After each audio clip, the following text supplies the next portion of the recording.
Bärlocher is joining me from Switzerland, where she both offers coaching services through her company Movianda, and she is also a human resources professional. Karen originally came from a banking environment and was quite skeptical about logosynthesis, but she was also curious, and so she attended a seminar. She was convinced because it was easy and it simply worked, and she was keen to learn more. So for Karen, it's about finding out how we can live in a good and healthy way. And she has a special interest to find out what naturally comes to us. And therefore, she's studied animals and humans, and she wants to discover more about being human. So, Karen is a certified master practitioner in logosynthesis. And thank you for joining me today, Karen. I'm really looking forward to this conversation about coming back to myself with logosynthesis. Well, thank you, Cathy. It's an honor to be here and to talk about it. Yeah, thank you. Yes, thank you. I'm curious where the conversation takes us. So to Exactly. start, I would love if you could describe a bit more about how you were introduced to logosynthesis and what made you curious about the model, and if there's even a specific shift that might have occurred for you when you first experienced it. Yeah, well, it was quite interesting because a couple I knew from the working environment, they told me about the seminar about logosynthesis, and I asked them, and they were this kind of people I thought, well, if they find it good, that's worth checking then. So I inscribed for the first seminar, 2 day seminar. And after the first day in the evening, I knew that's it. That's it. That's what I was looking for, because I suddenly realized here something is happening that helps. It makes my life easier. And then I went on, it's all history afterwards, it just went on and on and on. And since then, it's about 10 or 12 years ago, I think it happened. Yeah, it certainly helps to have someone that you know and you trust to be a reference for it, right? And Yeah. quite often, I'm the same way. I look to see what resonates for me with the model, or when I'm introduced to anything new, what resonates for me, and then also um, once get into it, is how does it work? I kind of want to understand that piece. So. Yeah. And both are like down to earth people, that I think that made a difference why I trusted them, because I thought, well, if they find it good, yeah, then it's worth having a look at it. Good. So stress is a natural part of being human, and we know that we have many ways to clear stress. And there's some practices that we use that we're not even aware of. Like Mm. sometimes we think of all the common sayings that we use, and that can be helpful to clear stress. So can you talk to some of these practices? And if we have all of these, then why do we benefit from logosynthesis on top of it all? Yeah, I think a lot of things was just given to us as humans. We've got that abilities to calm down again. We do say, oh, I need to calm down first. I need to pull myself together. It's not exactly how it's said in German, but it's like, so I have to come back and relax, and then I, act. So there are a lot of things which we already know, but sometimes we just use them not being aware of that we use them and that they work. Or we say, let's put it away. I'll let it go. It doesn't work. And then it happens. We don't even know that it happens. But there are other things I find quite interesting. For example, as kids, when you had something, you were crying, and your parents said, look, the pain is going out the window, and it just happened, and you believed in it happened, and didn't feel any pain anymore. So there's so many things. I think we just forgotten a little bit about it, but we can use again, even being adults. Um, but then, of course, sometimes I realize that's not enough. Sometimes I still felt certain emotions or being blocked or stuck somewhere where these kind of things didn't help. And then I think log synthesis is the best way and the easiest way to be able to let that go as well, that it's not part of my life now anymore. And that's when I apply logosynthesis. So sometimes I don't, and sometimes I do, just depending how it works. And maybe to give another example, I tried that out because I'm really trying out a lot. I even tried that what happens if I don't do logosynthesis, and sometimes things just disappear by themselves. It just suddenly it's not here anymore. Um, so I thought, well, okay, great, that works as well. But as I said, there are some situations where maybe it's more difficult to handle, and then I use logosynthesis. I think some of those common sayings and the power of the words are ways that we've gotten to the point where we have as humans, how we've evolved, right? Oh yeah, it's And like it was given to us with words. We can make things move, um, yes, and I think that's great. And I think it's for me, it's more as well apart from logosynthesis, becoming aware again yeah, what is all working. yeah, and that goes to the power of prayer as well, right? That's the Oh power yeah, of the word oh to yeah, shift. yeah, yeah, Yeah. yeah. Yeah. And I guess when you speak about it, some things it is, we need something that's maybe more targeted. So with logosynthesis, we often say we target what's specifically bothering us, the thoughts, the emotions, the physical sensations. And when we connect with that, the mental imagery arises. So the memory or the Mm, belief or the fantasy that's frozen in that mm. time and space and the energy around it. And so it offers a powerful way to shift that energy in a more targeted way to address specific issues, I think, doesn't it? Yeah, and the good thing is in the end, just being here, and I don't know, it's not the outside world anymore which makes me move. It's more what I want, and yeah, it's just a different feeling, and it just feels much more relaxed to be like that.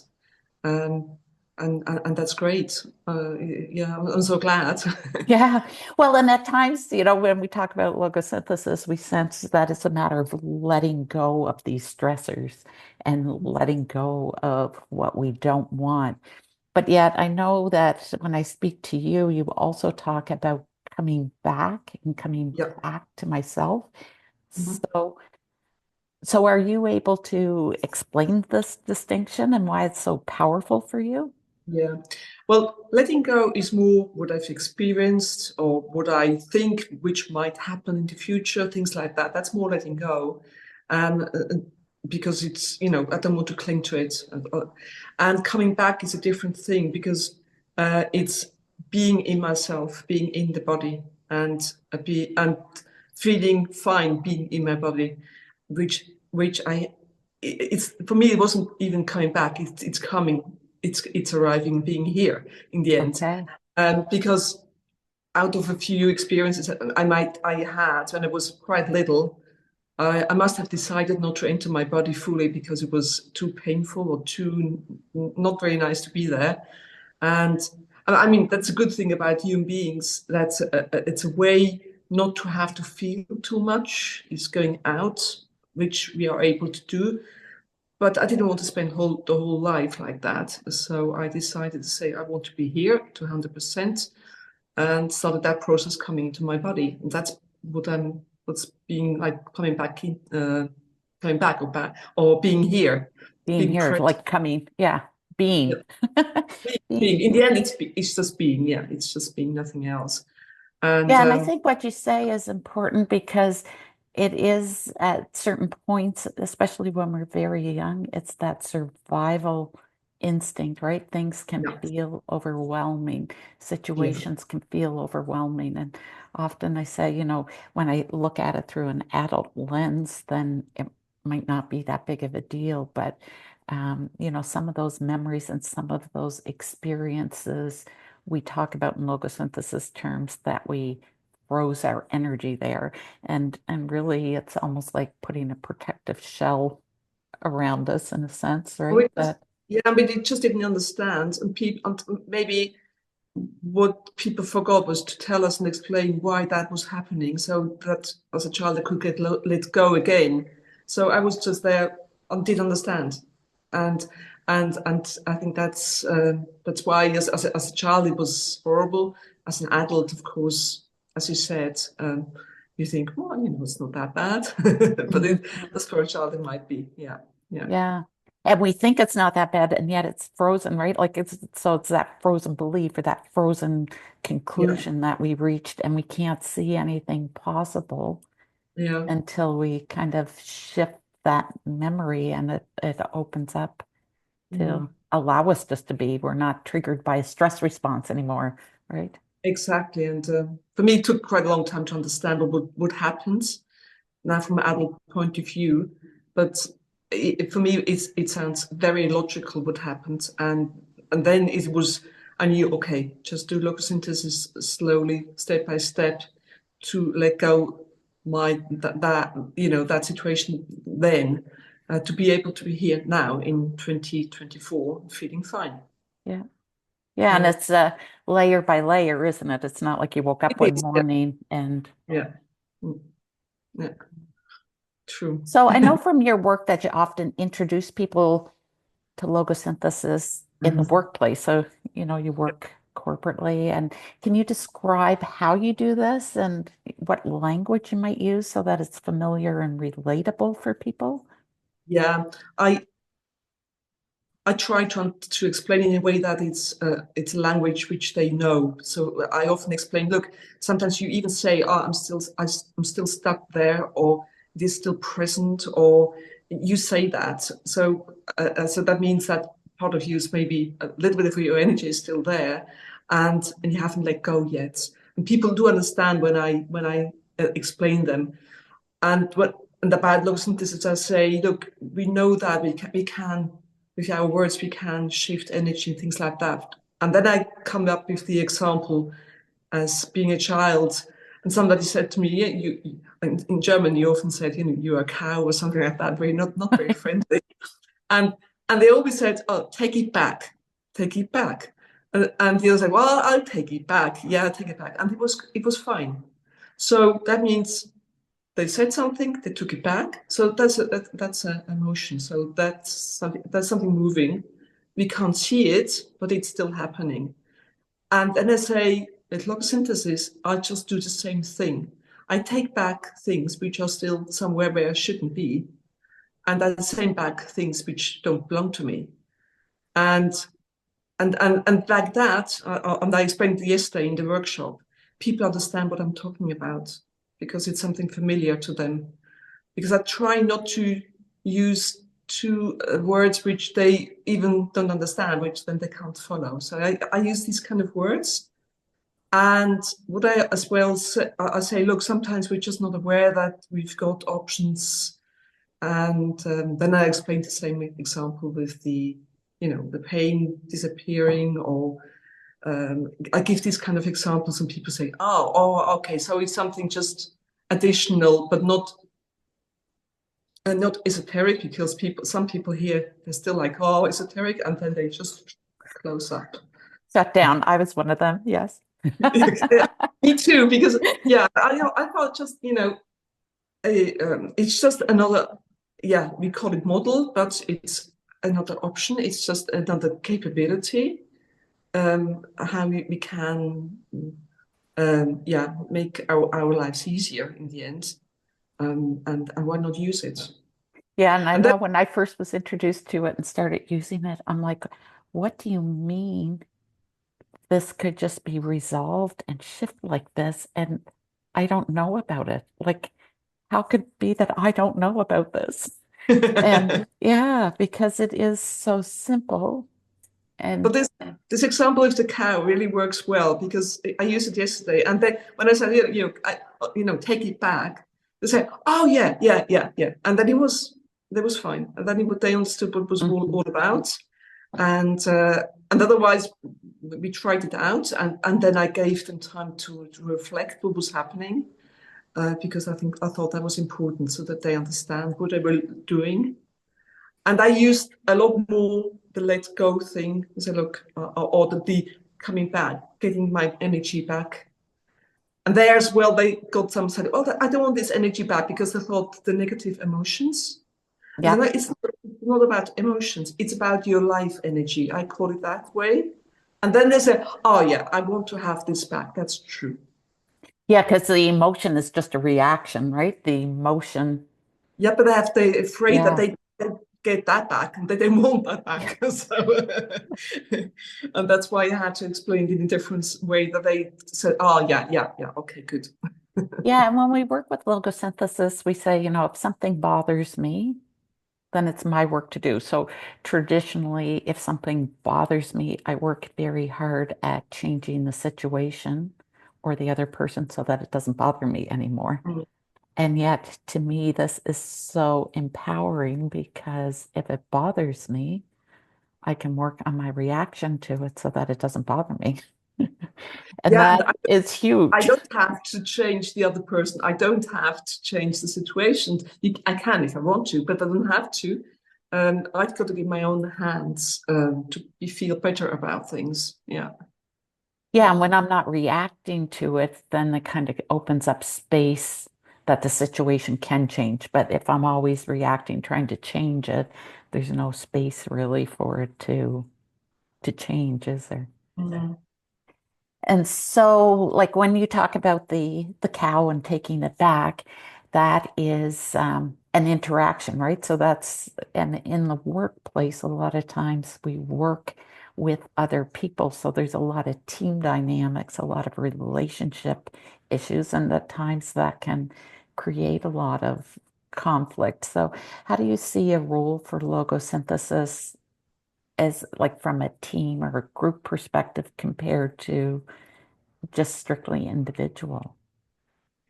Um, well, once I had an experience, but I was still only independent, not I'm employed now.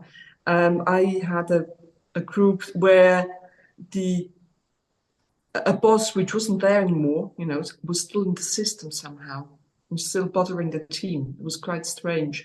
And what I said, I just working with them. I said, "Shall we do an experiment?" And they said, why not? And then just did it on that person who has not left yet, somehow like that. And I was sometimes I realized it's more me not daring, applying it with them. Then the others they said, well, let's try it out. And I was quite like, oh no, man, they're going to say no anyway. But I worked once with a company which they, it was a fabric that it's, produced things, and they were all like 50 or 60 old men and just one woman, and they had a problem with their image, and they were always comparing to others. And then I worked on they said it was like having how would say that like something closed from above. So Okay. so let's do an experiment, and I applied logosynthesis on that. And suddenly they said, well, we don't care what other people do. It's much better to focus on us and what we can do. So it was all gone. So I think it was more myself there, use it with them, than the opposite. Um, but what I think is, and it's important that they trust me and that they know who I am, and because otherwise they might say no to my suggestion. So I think that's important.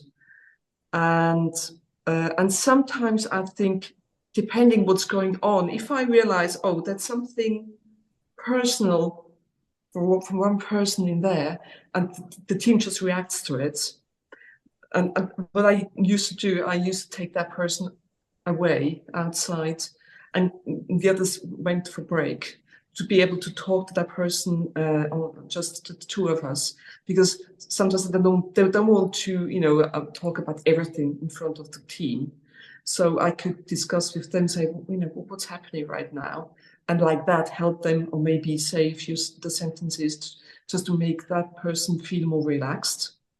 Yeah. But sometimes even it wasn't even necessary. I was That was quite interesting. Sometimes it was just enough to be able to talk about it. And they sometimes came back in to the team and said, well, look, that was something very personal. That's why I was reacting that way. And then suddenly there was a different kind of conversation amongst them. And I still think the interaction in the teams is so important so they understand better. And logosynthesis is sometimes just a small, tiny bit of the whole process.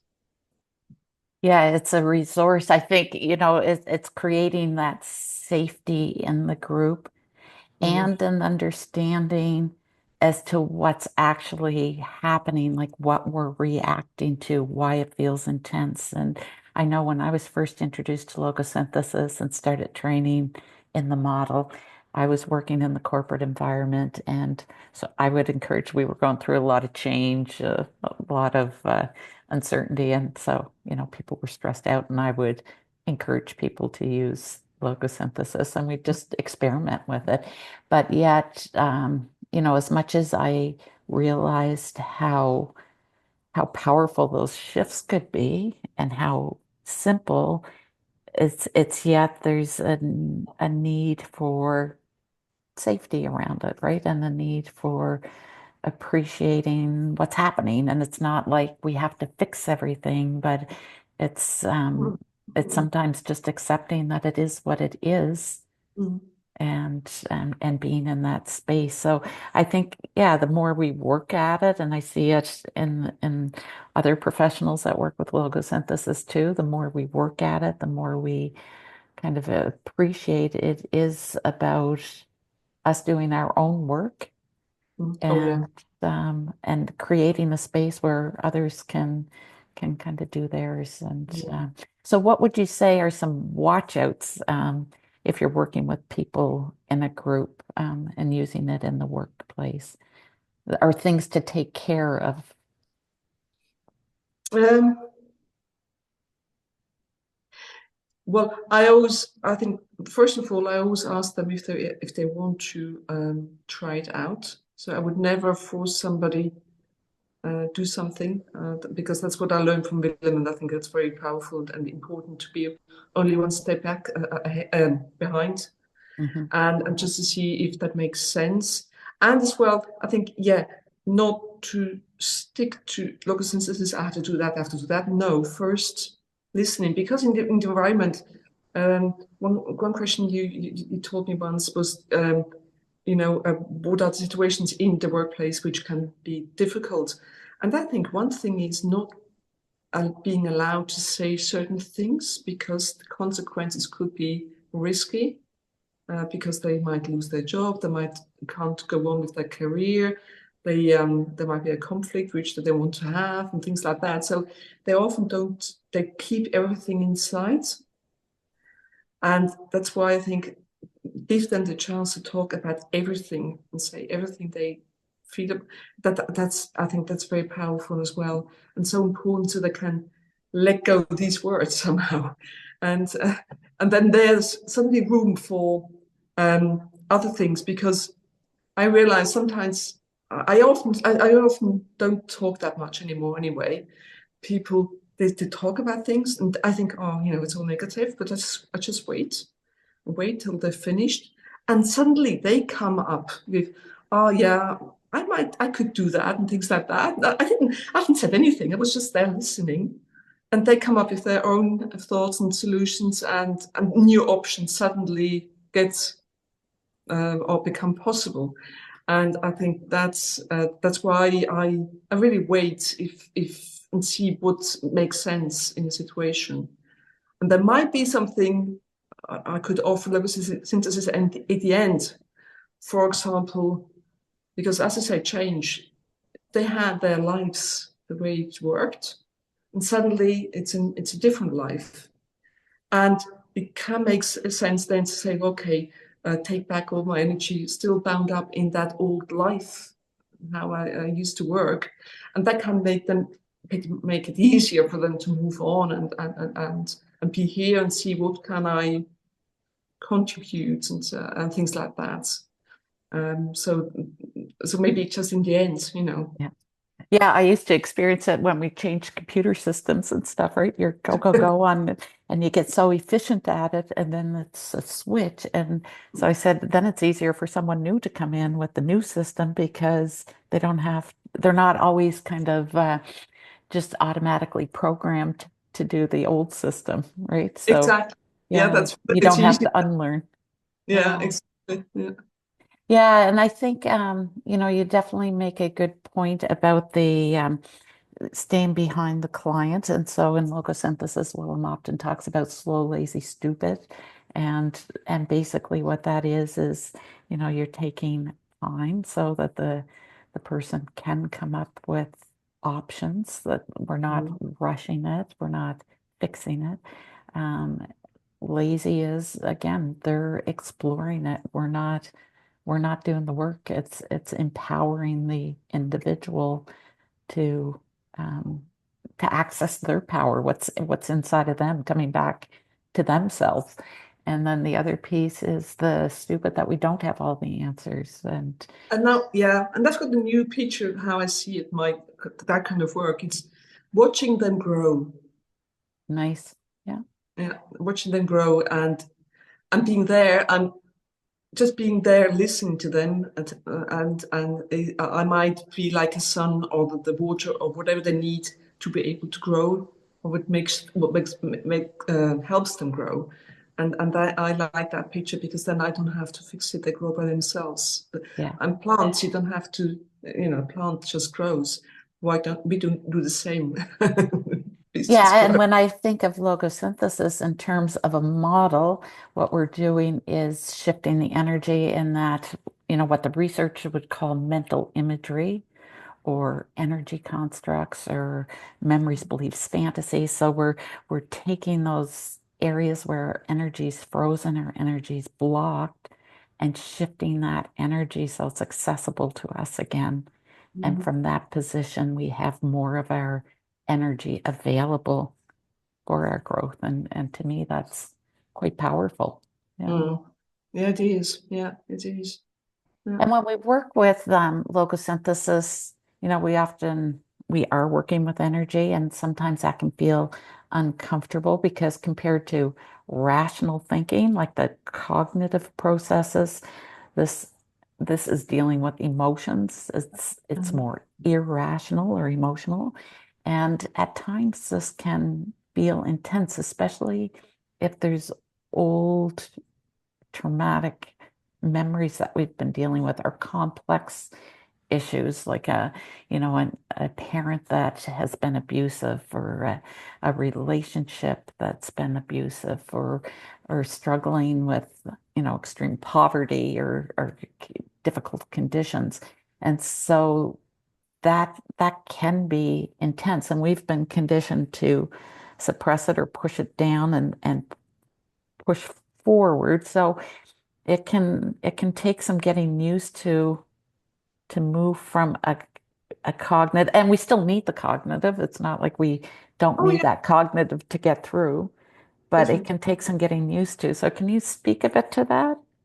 Yeah, I mean, out of my own experience, I think it's very good if you just start with little things and getting to know the model and to see how it works, and even not knowing, I was holding things back anyway because I didn't want that, and but then the good thing is by getting to know it and see, it works, and it the very strong emotions disappear very fast when you apply the sentences.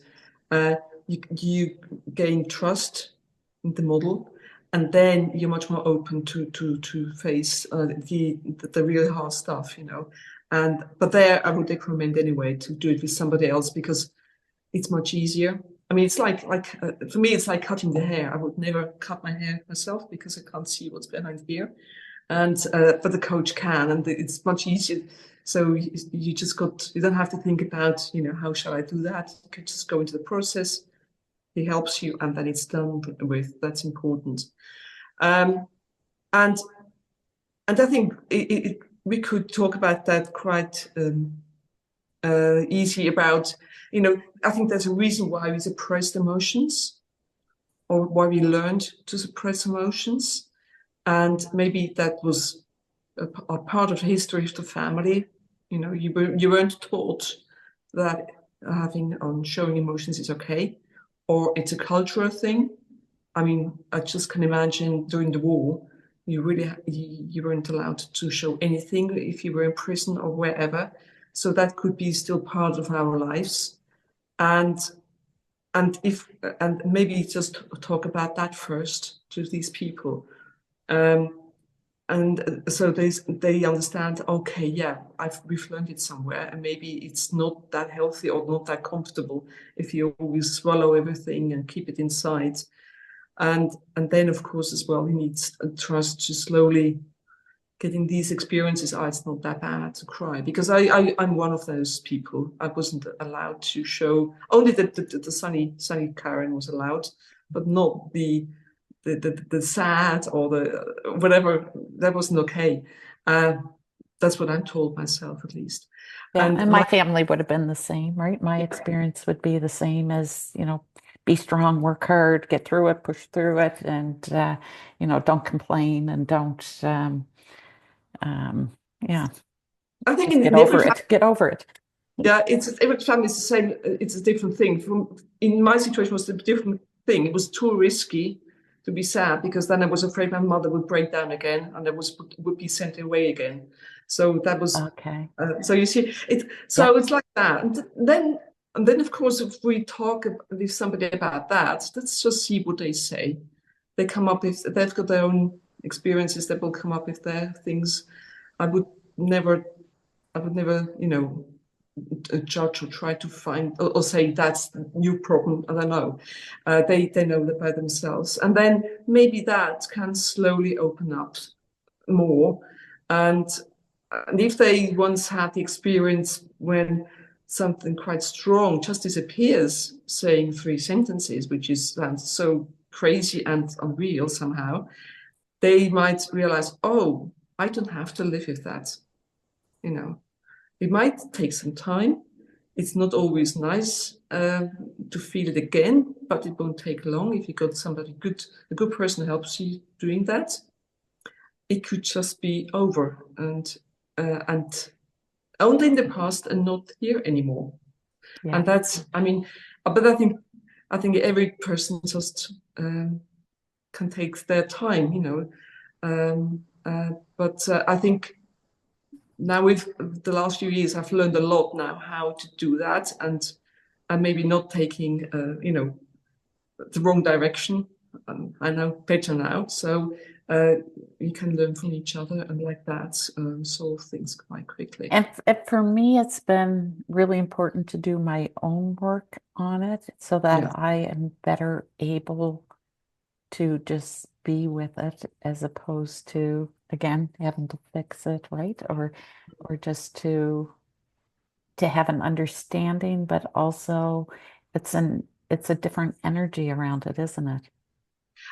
I think they just feel that they know that you know what you're talking about, and I think that it needs that. That's I think that's for them. It's a lot of confidence. Then they can open up because they know, that's a woman. She's gone through certain things, and it seems she's been able to handle it. And then they open up much more, I think. Yeah. And additionally, because I was trying out a lot, I'm always curious to find the easiest way. And yeah, I was thinking, maybe there's an easier way. I found out, okay, what makes sense, what doesn't make sense, and I think that was very helpful. So I can now teach or explain in a much easier way, um, because I see like that. It's like mobiles. They were developed. If I'm now 10, they just told me how it works, and they use it, and but they don't have to go through the whole process of developing. So I can use my knowledge now to explain how it works, and they can use it. That's Exactly. Yeah. Yeah. So, yeah, and I'm just thinking, again, you've got so much experience with the workplace, which is awesome because a lot of times I find in the workplace, it's not like people are coming because they're broken necessarily, right? Like, so it's, with logosynthesis, there's work in the psychotherapeutic and the counseling world, and there's a lot of work also being done in the coaching world. And so one is, there's nuances. So we always work with the same process. It's the same model, the same philosophy. It's all energy based, and yet, to me, so I guess I came to logosynthesis from a position where I'm okay, I'm fine, there's nothing wrong with me, and I don't even consider myself an issue with stress, although if I look back now, I would say that, yeah, maybe I was quite stressed. Um, but in that moment, and so I guess like in the workplace, a lot of times people are doing a lot and carrying a lot of responsibility, and it's um, often we think that it can be helpful for someone, and I hear that a lot, I don't need it, but somebody else I can think of could use it. But a lot of times when we're carrying all that, we don't really see until we experience it how it can benefit us to feel more ease and come back to our true self. Mm. Does that Yeah, resonate with you or? yeah. I've been thinking about that a lot. When does it make sense and when doesn't it make sense? Because as I said, I think human beings, they're very. I mean, it's great how it's organized somehow. And if somebody feels fine, why do something about it? Why? Then you don't have to start digging and trying to find something. I think if their life is fine, it's fine. Uh, but of course, if something then becomes difficult, then I know, okay, there's something which can be resolved, and then I can use it. But I'm a bit careful just to think that it's for everybody. They should use it. No, I don't think so. It's just for them. If something comes up, and Yeah, and I guess for me, all my thought or my perspective is that curiosity. So I was going through doing a lot, and life was good. If you look, everything was good, and I could do a lot, and yet my reactions at times were kind of snappy. They were intense. I was impatient, and that impacts other people as well, right? And so for me, when I started to work on this, I could feel calmer, and then those around me could feel calmer. And mm, again, um, it's not to point that everybody has to do it. But on the other hand, I think it offers an opportunity, especially people in management and leadership. You often hear toxic cultures and people have issues with their boss, and bosses are working so hard, or managers are working so hard to do what is expected of them, and that can feel intense. And there is a way to shift some of that energy yeah. to feel more centered, to feel more. Um, I think because I'm very glad I've been now in a company for or in companies for about 5 years or 4 years now, which was very good because then I experienced again what it's like today to be in a company, which was different than when I was 20. And I think there are two things. One thing is about how they feel about things, and if they managers if they feel the expectations and that makes them feeling stressed can be very helpful to let go all these expectations which are here and then to say okay they might have them but it doesn't have to bother me or mhm. I could even say okay you've got this but it's more like rational okay yeah of course you can have them but it's not that stressful inside. I think that's a good option to use it for these kind of Yeah. people. But there's another thing I think is often people as an employee you're not even aware what they have to handle being entrepreneurs, a CEO or CFO, whatever. Or a And I middle think manager, right? Like someone stuck in the middle. I think it's important as well maybe to show more from each other's life Yeah. so they can understand. So it's Yeah. different things which in the Yes. end come together. So it's a personal thing, but as well to getting to know each other's worlds can help have a different understanding, and then judging less, having less expectations. It has That an impact. energy shifts, right? Like when it's open and it's in the open and people can see the person, the human. Yeah, exactly. And because, I was, because I had the same thing, but I was independent for 15 years. I was thought, well, it's not working that bad in the industry, and I didn't really understand how people felt. How could I? I wasn't in a company. So, and when I went back, I said, oh God, oh, she's that different. I feel it suddenly, and I could suddenly feel, what is it like to be in a company? You've got a boss you don't like or behaving strangely. Um, I need that job. I need to stay here at least for 2 years to get a social security in Switzerland. And then you have to, but you don't want to really, because the thing you would like is run away. And then, of course, I applied a lot of Logosynthesis to try to still feel okay, even in that environment, because I didn't see any other option. But I think that's what people feel like. They they don't want to, but they have to. That's how. And then I think it can help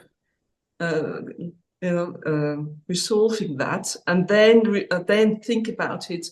Okay, shall I stay, or how can you react? Maybe in a different way. Can I address and talk in a different way, not emotionally, that sort of thing. So it helps. Those of this could help to lower the emotions, to address things differently afterwards.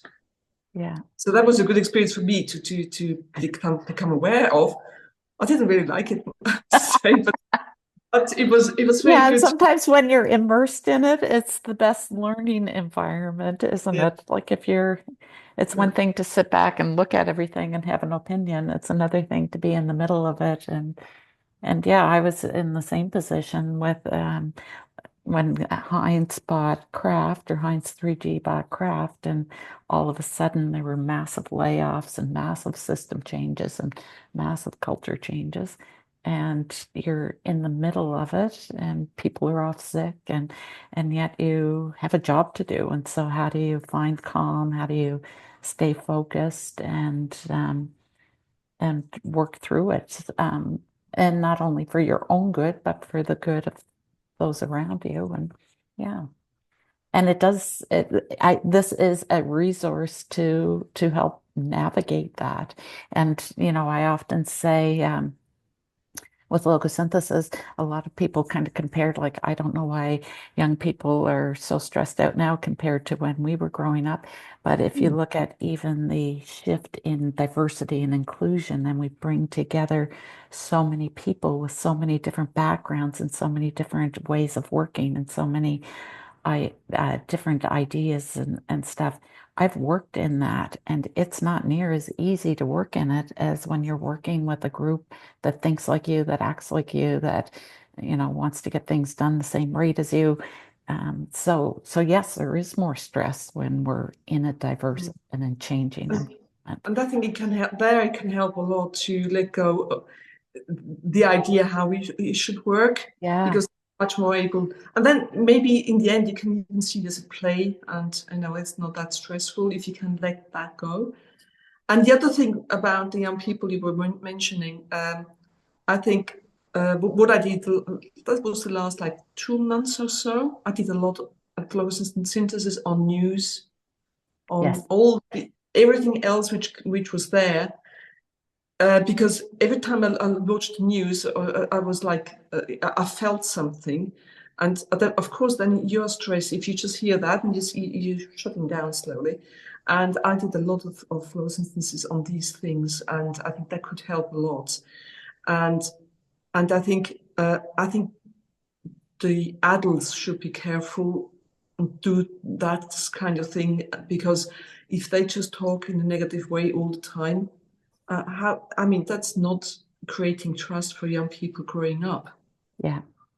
They, Yeah, I and mean, one of the things that, because again, I've been looking at the research in mental imagery, and there was one study that was done on mental imagery that says, well, there's two different studies, but one was the more vivid your mental imagery, the more intense your emotions. mhm. So if you don't have vivid mental imagery, your emotions aren't as intense. The other study was that it showed that the vividness of mental imagery decreased with age. So younger adolescents had more vivid mental imagery than older adults.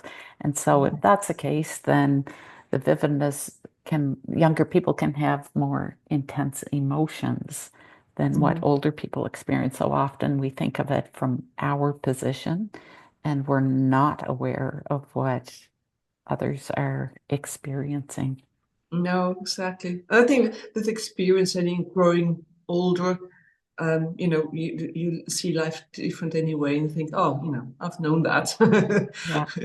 and don't bother that much anymore. And I think that's very helpful. And I think that's important to remain calm, um, if there are young people around, Yeah. or give them an option to talk about it. Because I think I told you when we talked before about that little story about my godson, who was about 9, and he came to see me because I had offered him to come whenever he's got questions or something happening, and he said my parents got a fight, and I think I'm the one to blame. So I was wrong. And then I just explained him how things are happening with conflicts, and that it takes why they can, come up these kind of situations, and it has nothing to do with him. And he was fine again afterwards. So I think that's maybe as well, to just talk about these kind of things, what can happen, but it's not bad, it just can happen. So that they are not that stressed because maybe yet their mother or father are stressed, and that helps them a lot to say, "Oh, okay, it's not my problem." They learn a lot like that. So I think As that opposed that to becoming a frozen conclusion, right? Like, and when it exactly, gets yeah, frozen in there over time, that's a point. That's a yeah, point. And to realize, oh, she's stressed, but doesn't mean that I have to be stressed too because of that. yeah, And I think and young people, they learn so fast. So I think that could be a very good thing for them to experience, and then they let go just easily. Uh, they haven't got that much in there yet, the so they beauty just of youth, isn't it? just like, Yeah, oh, okay, just go on, and that's great. That's great. So yeah, I think that's because I mean we've had difficult times on the world again and again, and but we now everybody's a lot of people just do it as if it's very very very very bad. But no, I mean 1940 that was bad. So it is just yeah. Well, somehow it doesn't work yet, so we have to find new ways how it's going to mm, work. Yeah. yeah. And we need our energy available to us. We have to come back to ourselves so we can be in a position to find collaborative solutions and that. So, Yeah. yeah. Yeah, and that's So why I could talk for all day with you, but I'm wondering if you have a key message that you would like to share with, friends or coworkers about what logosynthesis can offer. yeah. Well, first of all, I must just say, just try it out because I think the experience will tell you or show you what the effect is, and and it's sometimes easier than you think. I think that's so. Just try it out with a book or something, and see what the effect is, and then if you're curious, just go on. And what Uh, about a message for coaches, counselors, psychotherapists? What would you like to leave with this group? um, it's actually one of the key messages as well from Willem about how to work with clients. Be one step behind. Uh, don't think you have to know everything. Just let the client know what's his world, and and just patience. And because growing is sometimes slow, so just let it happen slow, on a slow way. Well, that is wonderful, Karen. Thank you so much for this conversation. Well, I thank really you appreciate very it. much. Yeah, me too. Thank you very much.